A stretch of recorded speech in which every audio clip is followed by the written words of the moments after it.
প্রিয় শ্রোতাবৃন্দ, প্রভাত মননে স্বাগত জানাই। গতকাল দেখার চেষ্টা করছিলাম ক্রুশের উপরে প্রভু যিশুর তৃতীয় বাণী।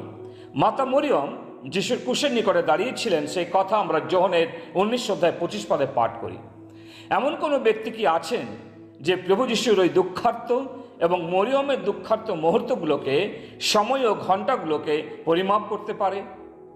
যেখানে বিশাল জনতা উপহাস করেছে, চোরেরা ঠাট্টা করছে, পুরোহিতরা ঠাট্টা করছে, সৈন্যরা নির্লজ্জ ও উদাসীন, ত্রাণকর্তা রক্তপাত করছেন, কিছুক্ষণ মুহূর্তের মধ্যে তিনি মারা যাবেন, এবং যেখানে যিশুর মা মরিয়ম ভয়ঙ্কর রূপে উপহাস দেখতে পাচ্ছেন। এটা কি আশ্চর্য নয় যে যদি সে এমন দৃশ্য দেখে হতবাক হয়ে যেত? এটা কি আশ্চর্য বলা যায় না যদি সে এমন চমক থেকে মুখ ফিরিয়ে নিত? তাহলে এটা কি আশ্চর্য বিষয় হতো না যদি মরিয়ম সেখান থেকে পালিয়ে যেতেন?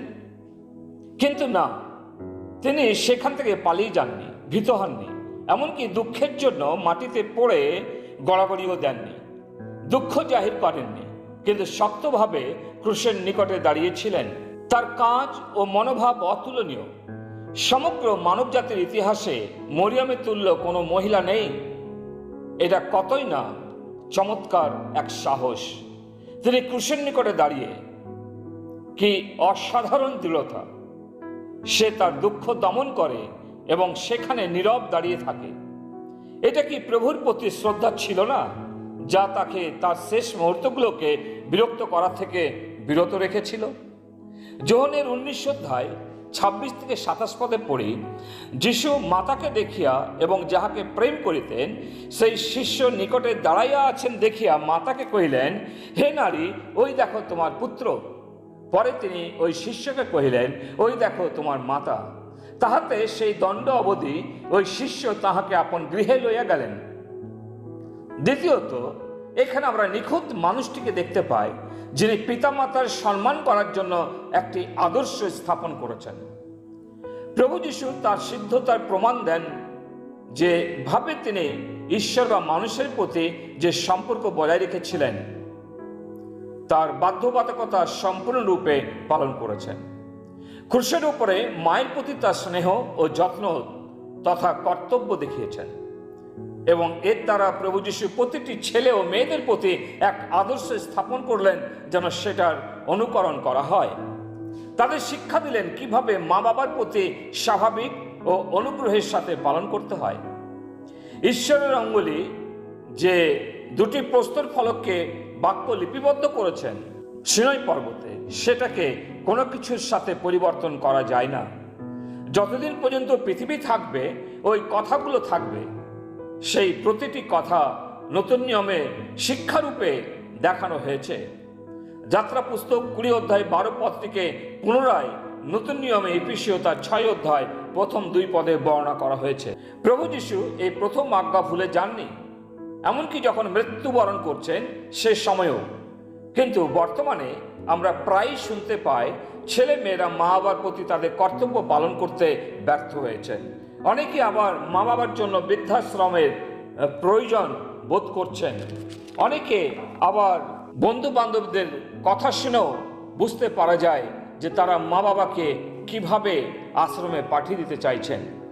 অন্যদিকে অনেক মা বাবা আমাকে অনুরোধ জানিয়েছিলেন যেন তাদের কোনো বৃদ্ধ আশ্রমে ব্যবস্থা করে দিই।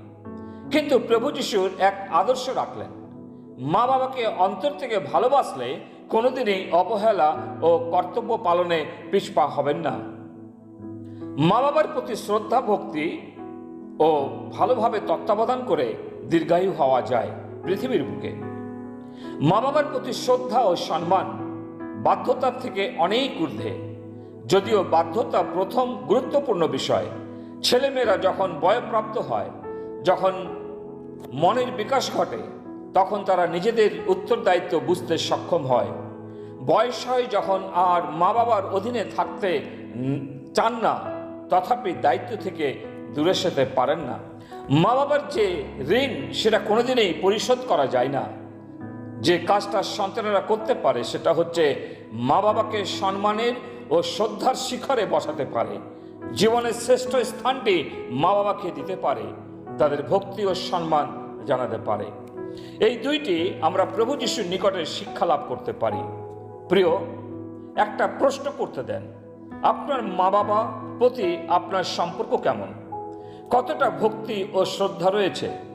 আপনাকে পেয়ে মা বাবা কি খুশি? আপনার আচরণে মা বাবা কি আনন্দ করেন? আশীর্বাদ বের হয় নাকি অন্য কিছু?